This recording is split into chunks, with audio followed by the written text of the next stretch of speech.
Hello မင်္ဂလာပါချစ်စုကတော့ဒီနေ့ဒီဗီဒီယိုမှာပေါ့နော်လူသိများပြီးတော့အားလုံးသိပြီးသားဖြစ်တဲ့ IMDb ရုပ်ရှင် platform မှာကိုယ့်ရဲ့ project တစ်ခုကိုဘယ်လိုမျိုးထည့်မလဲဆိုတာကို tutorial အနေနဲ့ပြသမှာဖြစ်ပါတယ်ပထမအဦးဆုံးအနေနဲ့ကိုယ့်ရဲ့ account က project တစ်ခုကိုထည့်ဖို့ဆိုလို့ရှိရင်IMDb Pro account ဖြစ်ဖို့လိုပါတယ်ရိုးရိုး free version နဲ့ဆိုလို့ရှိရင်တော့ကိုယ့်ရဲ့ project ကိုပေါ့နော်အသစ် project တစ်ခုကိုထည့်လို့မရပါဘူး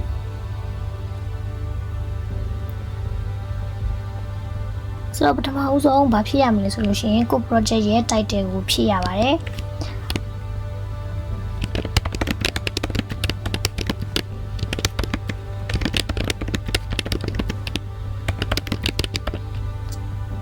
ပြီးရင်project ရဲ့ type ပေါ့နော်ဘာမျိုးစားလဲရုပ်ရှင်လားmusic video လား podcast လား video game လားစသဖြင့်ပေါ့နော်ကိုယ့်ရဲ့သက်ဆိုင်ရာ project အမျိုးအစားကိုရွေးရတယ်ဆိုတော့music video ဖြစ်တဲ့ကြောင့်မလို့ပေါ့နော် music video နာမည်ကိုထည့်လိုက်တယ်ပြီးတော့လို့ရှိရင်တော့ status ကကြတော့ကို project ရဲ့အခြေအနေပေါ့နော်မရိုက်ရသေးဘူးလားရိုက်နေတုံးလားရိုက်ပြီးသားပြီးဒါပေမဲ့မပြရသေးဘူးလားရိုက်ပြီးသားပြီးဒါပေမဲ့ဒီ public ကိုတော့မပြရသေးဘူးတချို့ပေါ့နော်ဒီတငယ်ချင်းတွေကြားမှာလူတွေအဲ့လိုမျိုးတော့ပြပြီးသားပြီလားဒါမှမဟုတ်လို့ရှိရင် public ကိုပါပြပြီးသားပြီလားစသဖြင့်ပေါ့နော်ရွေးလို့ရပါတယ်ဒီဆိုတော့ music video ကထွက်ပြီးတော့တစ်နှစ်ကျော်ပြီဆိုတော့ release လုပ်ပြီးသားကိုရွေးလိုက်ပါမယ်ပြီးတော့ဒီဟာကတော့ပေါ့နော်ကိုကဒီ project မှာဘယ် role အနေနဲ့လုပ်ခဲ့ရလဲပေါ့နော်ဆိုတော့ဒါရကို role ရွေးလို့ရတယ်ကိုကဒီ3 role တွေကမဟုတ်ဘူးဆိုလို့ရှိရင်တော့ none of the above ကိုရွေးပြီးတော့ထည့်လိုက်လို့ရတယ်ပေါ့နော်ဒီဆိုတော့ producing အနေနဲ့ဝင်ခဲ့တော့ producer ဆိုတဲ့ဒီ category ကိုရွေးလိုက်တယ်ပေါ့နော်အဲ့ဒါပြီးတော့လို့ရှိရင်ဘယ်နှခုနှစ်ကထွက်တာလဲပေါ့နော်2020နဲ့နှစ်ဆိုတော့2020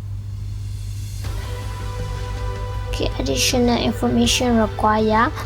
ဘာတွေလိုမလဲဆိုလို့ရှိရင် mandatory basic information production information major critic အဲ့ဒါတွေလိုမယ်ပေါ့နော်ဆိုတော့ mandatory မှာဘာတွေလို့ဆိုလို့ရှိရင်ဒီမှာကြည့်လို့ရတယ် release date ထည့်လို့ရတယ် ကိုရဲ့ country ကဘယ်ရလဲဆိုတော့ဘာမှလားမြန်မာလားဘာမှရှိရပေါ့နော်ဘာမှ release date က2022ထွက်ထားတာကတကြံတုံးကဆိုတော့ April ရက်ကတော့ April 4 ရက်နေ့ကထွက်ထားတယ် Okay အဲ့ဒီနောက်တစ်ခုက link ပေါ့နော် project ရဲ့ဒီဘယ်မှာကြည့်လို့ရမလဲဆိုရယ် link URL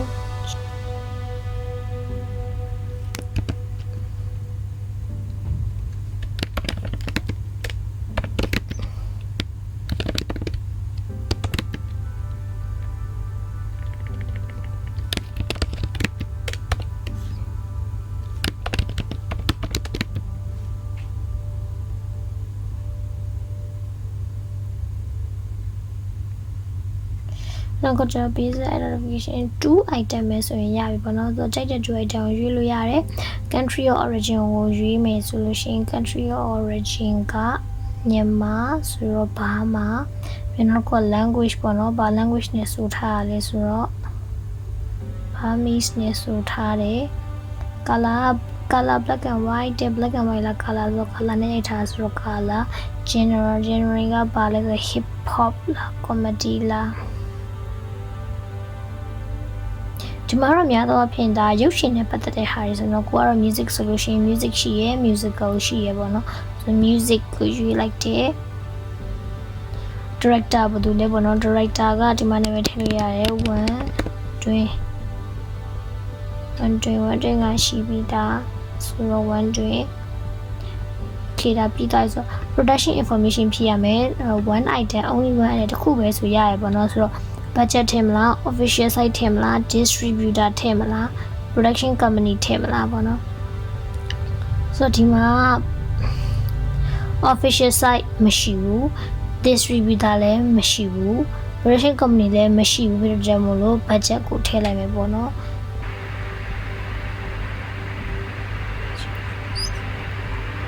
major critic ထည့်ရမယ်3ခုလို့ပေါ့ gas က cast က2ယောက်ရှိတယ် writer G ကိုလည်း producer တယောက် composer ပေါ့နော် writer ဆိုတော့ဒီမှာ composer ဆိုတော့ composer တယောက်ရှိတယ် cinematographer တယောက်ရှိတယ် editor ကတော့ဝန်ထမ်းလေးထဲလို့ cast နဲ့ရ okay အဲ့ဒါပြီးတော့ရင်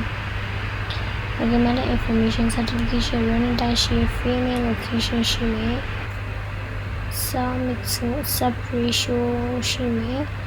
decline plot outline plot summary keyword trigger okay လို့ဆိုရပြီ okay recheck ပြန်လုပ်လိုက်မယ်ဆိုလို့ရှိရင်ဘာရသူတို့လက်ခံတယ်ဘာရသူတို့လက်မခံဘူးဆိုတော့ပြရမယ်ဒီစိမ့်လေးပေါ်နေသူတို့လက်ခံတယ်စိမ့်လေးဆိုလက်ခံတယ်ပေါ့နော် okay so ကိုရထည့်ထားတဲ့ guest to critical ဒီမှာလာဖြည့်ရမယ်သူရလဲဆို actor က G-Fire ကိုယ်တိုင်မယ် G-Fire actress ကဘယ်သူလဲဆိုတော့ခိုင်ရဲသစ္စာခိုင်ရဲသစ္စာခိုင်ရဲတာမဟုတ်ခိုင်ရဲသစ္စာမပါလို့ရှိရင်အဲ့ဒီထည့်လိုက်ပါထည့်လိုက်လို့ရှိရင်သူကG-Fire ဆိုတော့ G-Fire ကိုဟုတ်တယ်နော်အဲ့ဒါယူလိုက်ခဲ့ခိုင်ရဲသစ္စာဆိုလို့ရှိရင်တော့ဒီမှာမပါဘူးလူအစ်စ်ဖြစ်တဲ့ကြောင့်မို့လို့သစ္စာခိုင်ရဲဖြစ်နေပြီခိုင်မြအမြဲပြမှန်တာပါလဲဆိုတော့ဒီမြန်မာစလုံးပေါ်တော့ရှင်းနေတော့လို့အရင် first name last name ထည့်တဲ့ခါမှာအရင်ပြဿနာတက်တယ် okay မှာ producer one critic ဆိုတော့ကိုနာမည်ကိုကျဆိုရရှိပြီးသားကောက်ရှိပြီးသားဆိုတော့ဒီဟာထည့်လိုက်မယ် occupation ပါနေတဲ့ sub producer အနေနဲ့ composer ဘယ်လိုလဲဆို G-Fire ကိုယ်တိုင်မယ် cinematographer ဘယ်လိုလဲဆိုတော့နိုင်ရှင်တဲ့ဒီမှာဆိုပြောင်းရပေါ်တော့ရှင်းတတ်နိုင်ဆိုပေါ့ filming ကို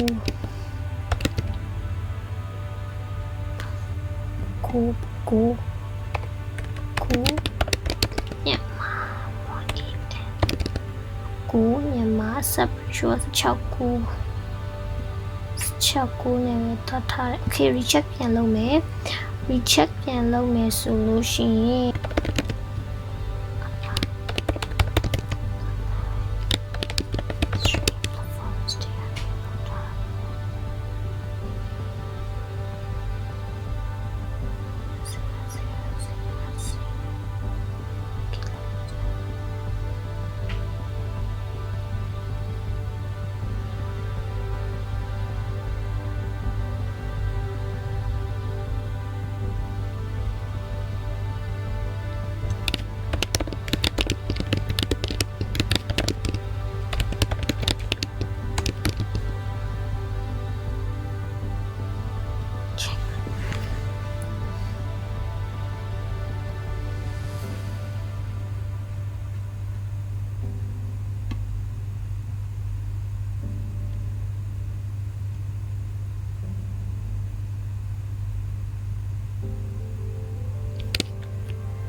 အားလုံးစိမ့်တော့ပြီဆိုလို့ရှိရင်တော့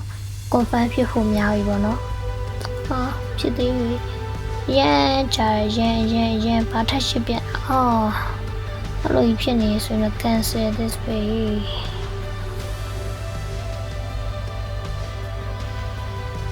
cancel လိုက်တော့ cancel ပြီးရတာ check လုပ်လိုက်အဲ့ဒါပြီးရင် edit ထည့်လို့ရတယ်ပေါ့ okay နောက်ဆုံး finally ရသွားပြီဒီတိုင်းပြဆိုလို့ရတယ် submit ကဲအခုဆိုလို့ရှိရင်တော့ကိုယ့်ရဲ့ project လေးက IMDb မှာ submit ဖြစ်သွားပြီပေါ့နော်အခုလိုပဲကိုယ့်ရဲ့ project ကို information တွေထည့်တဲ့အခါမှာသတိထားရမှာပေါ့နော် ဒီရှိသမျှ information တွေအကုန်လုံးကိုတစ်ခါတည်းမှာမထည့်လဲရတယ်ဘာလို့လဲဆိုတော့မများထည့်လေသူတို့ဘက်ကကိုယ်ပေါ့နော်ခုနလိုမျိုးအဝါပြပြီးတော့ရှင်းနေရတယ်များလေဖြစ်တဲ့အတွက်ကြောင့်မလို့အချိန်ပိုကြတယ်ကိုတက်ပေါ့နော်ဒီ hero တွေ main role တွေကိုအရင်ထည့်လိုက်မယ်ဆိုလို့ရှိရင် approve ရပြီးသွားပြီးနောက်ပိုင်းမှာလည်းကိုထည့်ခြင်းတဲ့သူတွေပြင်ခြင်းတဲ့ဟာတွေကိုလည်းပြင်လို့ရတယ်ပေါ့နော်ဆိုတော့ဒီလည်းတစ်ခုသတိထားဖို့လိုပါတယ်ဆိုတော့အားလုံးကိုကျေးဇူးအများကြီးတင်ပါတယ်နောက်ထပ်ဗီဒီယိုတွေမှာပြန်တွေ့ကြမယ်နော်